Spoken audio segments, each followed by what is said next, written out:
জেগা নাইকিয়া হৈ গ'ল। এতিয়া মই এইটো কচু ঢেকীয়া বুটলিয়ে খাই থাকোঁ। আকৌ এতিয়া কচু ঢেকীয়া গছো মৰি গ'ল। মই বৰ্তমান উপস্থিত আছোঁ টিয়কত। টিয়কৰ আজি নতুন চাপৰিৰ মই এখন ছবি আপোনালোকক দেখুৱাব বিচাৰিছোঁ। যিহেতু আজি 19 জুলাই তাৰিখে যি বান বিভীষিকা আহি গৈছিলে, তাৰ পিছতে যি পৰিস্থিতি হৈছিল, সেই পৰিস্থিতিৰ কাৰণে বহুতো অঞ্চল আচলতে বানে বিধ্বস্ত কৰি থৈ গ'ল। যোৰহাট জিলাৰ আমাৰ টিয়কৰো বিভিন্ন প্ৰান্তত বানে বিধ্বস্ত কৰি থৈ যোৱা আমি দেখিবলৈ পাইছোঁ। আৰু এই যি মই আজি যিখন আপোনালোকক দৃশ্য দেখুৱাবলৈ চেষ্টা কৰিম, মই বৰ্তমান এখন ঘৰত আছোঁ। আৰু এই যিখন ঘৰ, ইয়াতো পানী সোমাইছিলে। এতিয়া যদিও অকণমান পানী শুকাইছে, কিন্তু এতিয়াও মানুহ থাকিব পৰা ইয়াত পৰিস্থিতি নহয়। ইয়াত এগৰাকী ব্যক্তি তেওঁ অকলশৰে জীৱন নিৰ্বাহ কৰে। আৰু মই অকণমান ভিতৰৰ পৰিৱেশটো দেখাবলৈ অনুৰোধ কৰিম যে এই যিখন ঘৰৰ ভিতৰৰ বৰ্তমান যিটো পৰিৱেশ হৈ আছে, সেই পৰিৱেশটো কেনেকুৱা এটা পৰ্যায়ত আছে আচলতে আপোনালোকে দেখিয়ে অনুমান কৰিব পাৰিব এইখন ঘৰত মানুহ থাকিব পৰা অৱস্থা হৈ আছে নে নাই। আৰু এতিয়ালৈকে তেওঁ যিজন ব্যক্তি, তেওঁ এতিয়ালৈকে কোনো ধৰণৰ চৰকাৰী কোনো আঁচনি ঢুকি পোৱা নাই বুলি তেওঁ কৈছে যে, আৰু তেওঁ ৰাস্তাই ঘাটে বা দোকানে পোহাৰে তেওঁ শুই থাকিব লগা বৰ্তমান অৱস্থা। যিহেতু বানপানী হোৱাৰ পিছত আৰু অধিক বেয়া হৈ গ'ল এই ঘৰখনৰ অৱস্থাটো। আপোনাৰ নামটো? মোৰ নাম প্ৰফুল্ল দাস। প্ৰফুল্ল দাস। হয়। আপুনি এতিয়া ইয়াতে থাকে? মই এডোখৰ জেগা আপোনাৰ? এইডোখৰ জেগা। মই গধূলি হ'লে ৰাস্তালৈ যাওঁগৈ, গোটৰ দোকান এখন আছে, তাতে মই জীৱন ভৰক কটাও। তাতে থাকে। এতিয়া আপুনি মানে ইয়াত বানপানীটো অহাৰ পিছত আপোনাৰ থাকিবলৈও জেগা নাই? জেগা নাইকিয়া হৈ গ'ল। মই এইটো কচু ঢেকীয়া বুটলিয়ে খাই থাকোঁ। আকৌ এতিয়া কচু ঢেকীয়া গছো মৰি গ'ল। এতিয়া কি ধৰণে চৰিম মই চৰকাৰক এই জনাইছোঁ। আৰু আপোনাৰ কাপোৰ কানিও এতিয়া নাই? কাপোৰ কানি নাই। খাবলৈ আপুনি পাইছে নাই? খাবলৈ নাই পোৱা।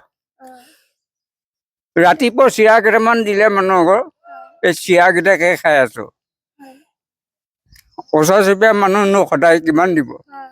আজি 15-16 দিন। এতিয়া মই 4-5মান বজাত যামেই দোকানলৈ ওলাই।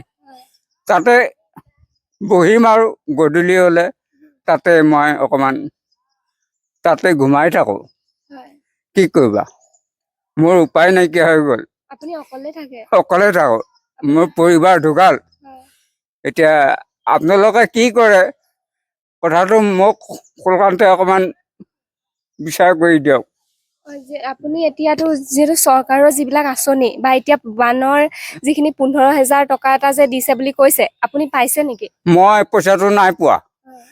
একেলগে নাম লিখা, কিন্তু মোৰ নামটো নাহিলে যে। মইতো পাছবুকো দিছোঁ, পান কাৰ্ডো দিছোঁ, আধাৰ কাৰ্ড দিছোঁ। আপুনি আগত চৰকাৰী কিবা সুবিধা পাইছেনে? চৰকাৰী আপোনাৰ ঘৰো পোৱা নাই? ঘৰো নাই পোৱা। আপুনি এতিয়া থাকিবলৈ ইয়াৰ ঘৰৰ ভিতৰতো এতিয়া আপুনি নোৱাৰেই থাকিব। নোৱাৰে, মোৰ বিচনাই ভাগিল। বিচনাও ভাগিলে আপোনাৰ। এতিয়া আপোনাৰ আমি দেখিছোঁ বাহিৰত যিখিনি তেওঁৰ আচলতে যিখিনি লেপ কুচন বা যিখিনি বস্তু আছিলে, সকলোখিনি বানত তিতি একেবাৰে শেষ হৈ আছে। আৰু আপুনি কি আহ্বান কৰিব, চৰকাৰকে হওক বা কোনোবা যদি ব্যক্তিয়ে আপোনাক সহায় কৰিবলৈ আহে? মইনো কি কৰিম, মোক অকণমান যদি অকল ঘৰটো অকণমান ঠিক কৰি দিয়ে কোনোবাই। সেইটোৱে কথা।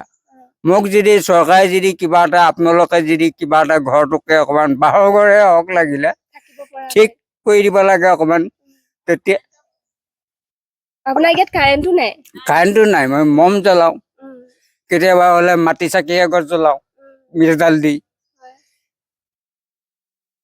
হয়, আচলতে আমি বৰ্তমান যিখন এতিয়া 2026 চনত আছোঁ, আৰু এতিয়া যিখিনি পৰিৱৰ্তন চৰকাৰে যথেষ্টখিনি পৰিৱৰ্তন কৰিছে, সেয়া আমি স্বীকাৰ কৰিব লাগিব। কিন্তু এই যিসকল এতিয়াও ব্যক্তি আছে, যিসকলৰ ইমান এক দুৰ্দশা আচলতে চলি আছে, এওঁলোকে কিয় সুবিধাবিলাকৰ পৰা বঞ্চিত হৈ থাকে? চৰকাৰৰ প্ৰতিনিধিসকলে এওঁলোকক কিয় চকু মেলি চোৱা নাই? আমি আহ্বান কৰিছোঁ যে এনে ব্যক্তিসকলক আপোনালোকে সুবিধাসমূহ দিয়ক, যিসকল প্ৰকৃততে যোগ্য।